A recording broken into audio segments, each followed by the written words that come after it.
What is up, ladies and gentlemen? It is yours truly, Fitz. In today's video, we're going to go over some of the best Pokemon to use in the Boulder Cup, the official first tournament of the Silph League Arena. This is one way that we can actually do ranked and competitive play, and a lot of communities are hosting their tournaments as well. And if you don't know what the Boulder Cup is, or if you've seen that your community is going to be hosting a Boulder Cup tournament, what it is a Great League matchup, so it has to be 1500 CP is the only permitted CP, nothing lower or nothing higher, excuse me.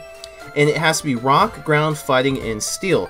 Now it can be a dual typing as long as one of the typings is Rock or Ground or Fighting or Steel. I'll give you an example. Breloom is Grass and Fighting, so that does qualify. So if you're thinking, I would love to compete in one of these tournaments, or you already are about to compete in one of these tournaments, it goes from January 6th to January 31st. Or if you want to set a tournament up, what are some of the best Pokemon to use? Well, let's just go over all the typings that are allowed. Ground, Steel, Fighting, and Rock. And I'm just going to go through some of, I think, the best Pokemon are with some notable mentions, just kind of like we did in the best Great Pokemon, best Ultra Pokemon, and best Master League Pokemon. So, first off, 1500 is our cutoff, right? So you kind of want to, I'm on Pokemon Go Hub DB, and you kind of want to go through and see some of the Pokemon that are available. Now, Dugtrio, I'll just use as a notable mention, maxes out at 1557. It's got a pretty high attack stat, it's got a decent defense stat, and it has an okay stamina stat. So right away, this Dugtrio will have almost max stats if you were to power one up. But it's probably not going to be one of the best Pokemon to use, so if we go further, Gligar. Gligar is actually a pretty good Pokemon because of its moves. Moves are key. They're the most important aspect, well, one of the most important aspects of PvP. It's type coverage and moves. So right away, the stats are pretty decent. It's got a high defense, it's got a high stamina, so that's going to be maintained even at 1500 CP. And the attack is okay. It's weak to ice, weak to water, which isn't really that prevalent when you're talking about this Boulder League. Now what you want to run is Fury Cutter. Fury Cutter has a high energy per turn, and you can run Aerial Ace and Night Slash. So if you're going up against Steel type Pokemon, this Pokemon won't be that great to use because you're not going to do that much damage. So you want to be careful. You probably have to switch out if that's the case. But the thing is, Fury Cutter is going to boost up Aerial Ace and Night Slash very fast. Aerial Ace doing 55 power, which isn't bad. Super effective against Bug, Fighting, and Grass. So that takes care of Fighting types and Grass types like Breloom, which is actually both. So that's really going to hit hard. And then Night Slash, that takes care of Ghost and Psychic Pokemon, which you probably won't come into see much in the tournament. But power's 50, so that's not bad either. So Gligar is definitely a great choice for the Boulder League, for the Boulder Cup. Stinks I have to keep resetting that, but it's definitely a good choice. Marowak is going to be a notable mention. It's got some pretty decent moves. You could play around with that, but I don't think it's going to be one of the best ground types to use. Marshtomp could definitely make it. Let's go ahead and look at the moves. I do believe, see, the stats are pretty good. I do believe it's weak only to Grass, so Breloom's pretty much the only one that will be able to destroy it. Yeah, okay, so it does have access to really good moves. You would want to run a Mud Shot. It builds up energy super fast. Surf, and for that ground and rock type coverage, right? Surf, and you want to run Mud Bomb. That covers the rock and the steel. So do you kind of see where I'm going with this? You want to have a Pokemon that obviously fits in the tournament, or else you're disqualified. And you have a Pokemon that has quick moves that build up those charge moves quickly, and have those charge moves cover the other types of Pokemon that are in the contest limits. So Rock and Steel, Mud Bomb covers that. Surf covers Ground and Rock. The only one you're not covering is Fighting, but that's okay because those moves do regular damage. So Marshtomp is definitely a good choice as well. Now you gotta remember, if you want to have the most optimal chance of competing and winning, you have to have two moves. And this is where things get interesting, because a lot of people, including myself, don't have a lot of Stardust or maybe Candy for certain type of Pokemon. So you really want to be careful on what you're investing in and make sure you're making the right choices. Like the Pokemon that I'm mentioning now, you have to dig in deep and decide whether you want them on your team or not, but I am giving you guys some really good advice. Next up, Quagsire and Whiscash. Personally, I love Quagsire.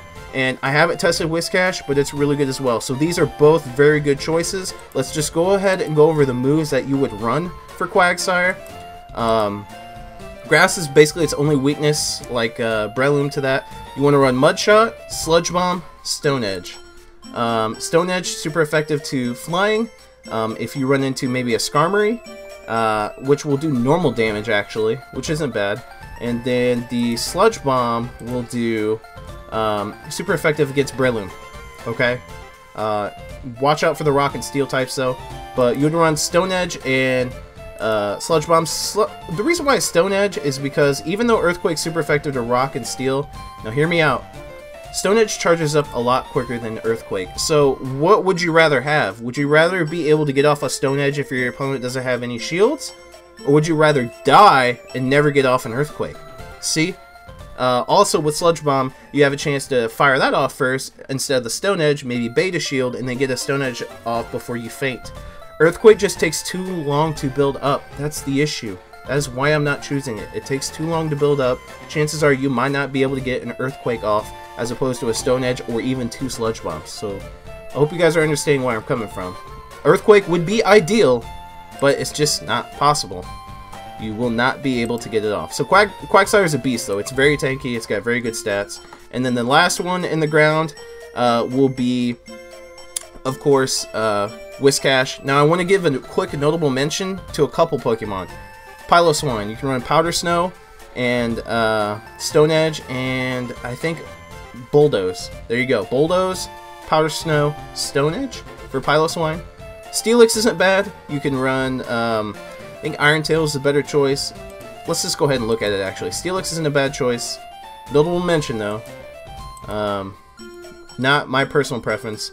Actually, you could run Dragon Tail or Iron Tail. It actually depends on what you want to run. With Heavy Slam and Crunch, because Heavy Slam covers the Rock types. Also covers the Fairy types like Mawile. Mawile is definitely going to be a part of this list. So that covers the Fairy type as well. So Iron Tail, Dragon Tail, up to you. And then Heavy Slam, Crunch. Definitely a good choice right there. So actually, I tell you what, Steelix will make the list. It's a very good Pokemon. It's very high defense. Very high defense, so that's why it makes the list. Decent attack stat, but let's see. So Flygon, Dragon Breath, Dragon Claw, you can spam that as decent stats. Flygon is a good choice, but Flygon can be countered by one of my notable mentions, Piloswine. So you guys can already see right away that there's a lot of different shifts and changes that you can do to counter everything. That's the thing about Boulder League. Once you submit those 6 Pokemon in for the tournament, everybody has a counter to everything. That's the thing. So it all is basically based off luck or what that opponent throws out first. But last, Whiscash. Whiscash, it's a beast. Very high stamina. And then for the moves, it's pretty much self-explanatory. You want to run Mud Shot, Mud Bomb, Water Pulse. Mud Bomb, 3-bar charge move, charges up really fast with Mud Shot, really fast.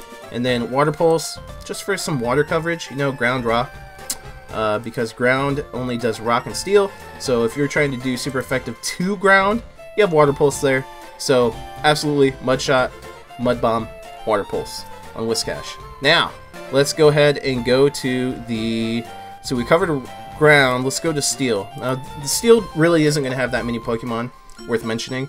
And I'm actually not even going to adjust this. Alolan Duck Trio, not really. You can look into it, but I don't think so. Alolan Sandslash, it's okay. It just can be countered so easily. That's the issue. I wouldn't throw it in your team. If anything, Sandslash might be a notable mention. Use it first, experiment with it, but I don't think it's going to be that good of a Pokemon. Fortress, another issue. Fighting Pokemon do super effective damage, could really knock it out. And the thing is Fortress doesn't have any moves to counter or even do normal damage to fighting Pokemon, so that's the issue. Skarmory is definitely a good Pokemon that would definitely make the list, because it can counter those fighting types and it has pretty good moves. Its defense is pretty high, its stamina is not bad, so it retains those stats pretty well at 1500 CP. You can run Air Slash because that's going to do super effective damage against your fighting grass types, which Breloom, and then Sky Attack charges up pretty fast. You actually don't have to unlock a second move for this Pokemon. I would run Air Slash and Sky Attack, to be honest. because if you're getting damage from like rock types, because it's not very effective to rock or steel, just switch out. I know that's a risky move. It always will be in PvP, but I'd say Air Slash Sky Attack is definitely a good Pokemon to go with. Or you could go Steel Wing because it covers the Fairy and Rock. That actually might be a better choice. You guys can see where I'm coming from, where Air Slash builds up energy a little bit faster to get Sky Attack off, but it doesn't do damage to Steel and Rock. But if you go Steel Wing, it does damage to Fairy and Rock, and then you can still use Sky Attack. So my final verdict on this is Steel Wing Sky Attack, if you guys wanted to know. That's what I would personally run. So very good Pokemon to use. Pretty good to use right off the bat instead of tanking. And then the last Steel typing, since I already mentioned Steelix, is Mawile. Mawile can be countered with ground types, of course, which are common. But these are the stats that's basically going to have, and it is probably the best counter towards Flygon. So Play Rough obviously is going to totally destroy Flygon, and then you want to run Vice Grip because this is a shield baiter, and then you want to run Bite. Bite's super effective to Ghost, Psychic. It won't be that good against fighting, and I understand that, but neither is Astonish really. Astonish isn't that good of a move. Bite does do a lot of damage. Doesn't charge up the moves too fast. And honestly, the reason why you want to run Vice Grip instead of Iron Head is, again, melting the shields. If you can get the Play Roughs off, they're going to hurt. You do super effective damage against fighting, Dark, Dragon. The only thing it doesn't do super effective damage against, or any damage against, is Steel, basically. So you're still doing regular damage against Rock and Ground as well. So Steel isn't too prevalent in this tournament, but it is there. So, I mean, using Iron Head on Steel isn't going to do any help either. See what I'm saying? So, Play Rough, Vice Grip would be my advice on Mawile. Now, let's go ahead and go to the fighting types.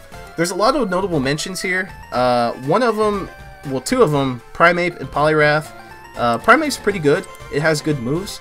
It keeps those stats too when it's down to 1500. It keeps pretty good stats. You want to run Counter, Night Slash, Low Sweep. Both of these charge up really fast, therefore making them very good moves. So that's the moveset you want to go. Counter, Night Slash, Low Sweep. If you have a Legacy Cross Chop Primeape, this is even better. You can run Cross Chop and Night Slash. Cross Chop charges up extremely fast, guys. Extremely fast. Better than Low Sweep. So if you have a Legacy, Cross Chop, Night Slash with Counter. Now, going back to that, same thing goes with Poliwrath. Poliwrath is pretty solid choice. Bubble is actually the move you want to run, which does super effective damage to both Rock and Ground. So Bubble definitely covers those types. It charges up very fast and does good amount of damage. And then you want to run Dynamic Punch and Ice Punch. If you do have a Mud Shot, Poliwrath, absolutely use it if you can. But definitely want to run Dynamic Punch and Ice Punch. Those are two really good moves. Now another one that's really good is Machoke. The thing is spending the resources to do it, but if you want to, you're not going to be upset. Those are very good stats at a low CP.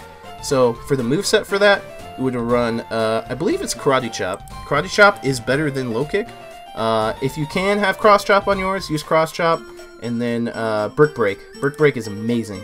If you can run Brick Break and Dynamic Punch, you're good. If you have Cross Chop, you can run Cross Chop, Brick Break with Karate Chop. That's a lot of chops. Any notable mentions in between here and Breloom? Let's go ahead and take a look. Hitmonlee's okay. Hitmonchan's okay. Hitmonchan, you probably want to run Ice Punch or Fire Punch, just to actually probably just Ice Punch. With Hitmonchan for a charge move. Hariyama, Medicham, definitely, and we'll go over that. But let's go over Breloom. Breloom definitely should probably be on your team of 6 no matter what. Good stats. It does get dumbed down quite a bit once it's 1500, but that's okay. Counter, Dynamic Punch, Seed Bomb. Seed Bomb, super effective to Ground and Rock and Water, which is Whiscash, which is a common choice, or Quagsire. And the Dynamic Punch covers your Rock and your Steel types. So, very good Pokemon all-around coverage. Definitely should probably be on your team. Now, the last fighting type, as I mentioned, was Medicham. Medicham's a beast. Absolutely. When you max it out, these are the stats it's going to get, plus the IVs on top of it. It's only weak to Fairy Flying and Ghost, but it's the moves where it comes into play.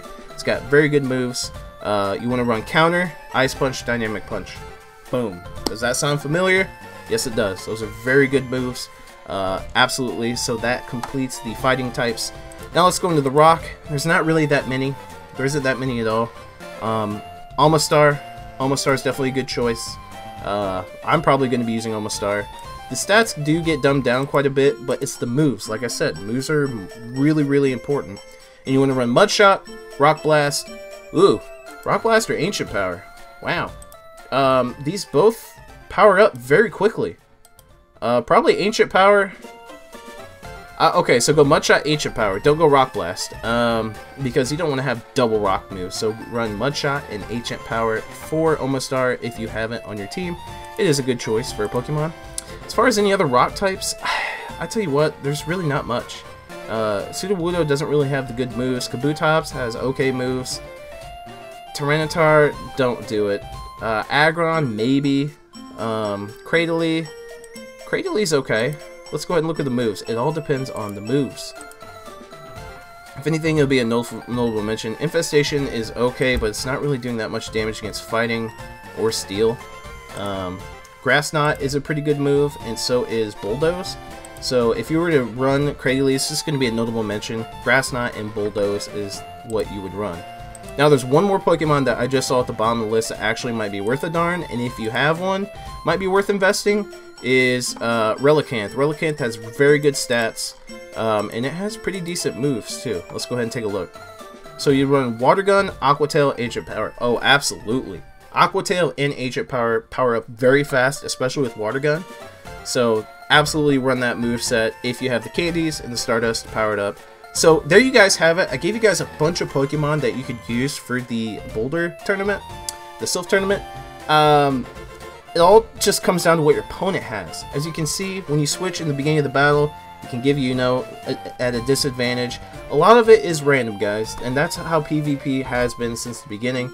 But if you can build a solid team around some of the Pokemon that I mentioned, you get a team of 6, and it's best 2 out of 3 in the tournament, you have a very high chance of strategizing and winning most of your battles, if not all of them, to win the tournament. So there are Pokemon, like I mentioned, that are better than others. The notable mentions are good Pokemon, but they're not better than some of the ones that I mentioned. But they might still belong on your team to throw your opponent off and have some different Pokemon, some different moves. So let me know what you guys think in the comment section down below. Did this help you out? Are you participating in any Boulder League tournaments? Let me know. I'm going to be setting one up in my community here pretty soon. Smash the like button. Again, comment down below. Subscribe if you're new to the channel. Welcome, welcome to the Fitz City fam. Nice to meet you. That's the way Fitz City. I'm signing off. See you guys in the next Pokemon Go video.